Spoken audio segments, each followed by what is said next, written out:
Hi, this is Superintendent of Schools Bill Olsen with my first school system update for the 2016-2017 school year.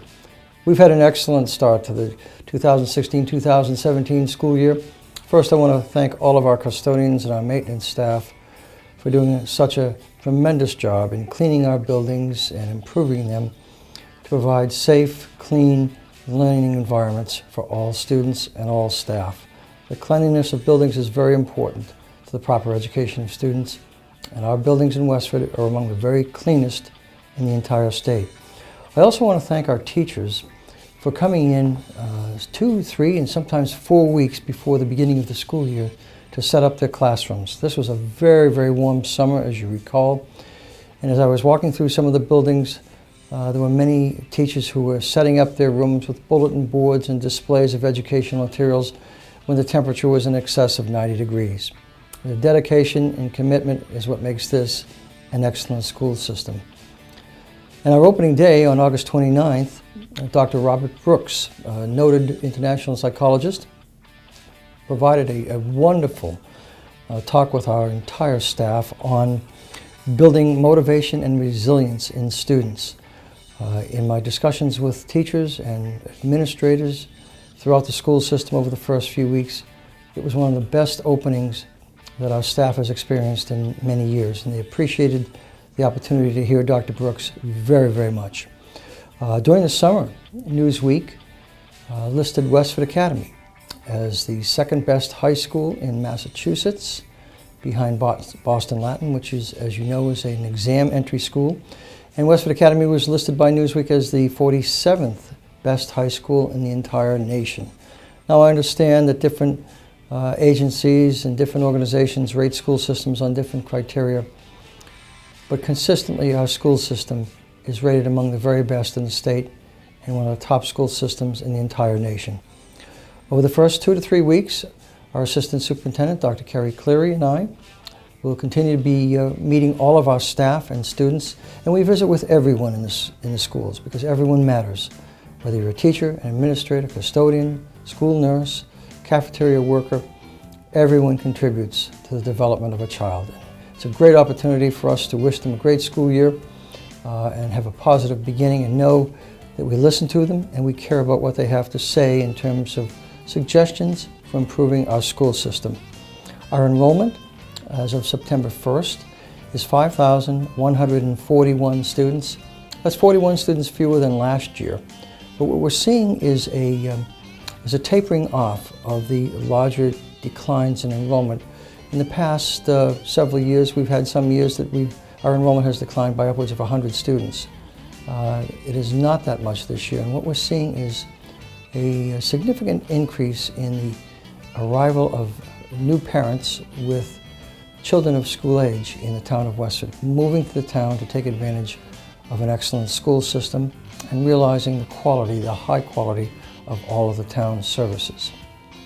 Our enrollment at the present time is only about 180 students less than our historically high enrollment of 5,325 students back in, I want to say about 8 to 9 to 10 years ago. So that our enrollment is holding relatively strong, and there is no great precipitous drop in the enrollment. What we do need to keep our eye on very, very carefully is the large-scale, small footprint projects such as apartment complexes that go up 3 and 4 stories that have 200 and 300 units of housing. Those seem to be the new wave of development, of real estate development in Westford, and those developments will continue to bring students to our school system. Right now we're taking approximately 70 to 75 students out of the Princeton Properties apartment complex over on 110.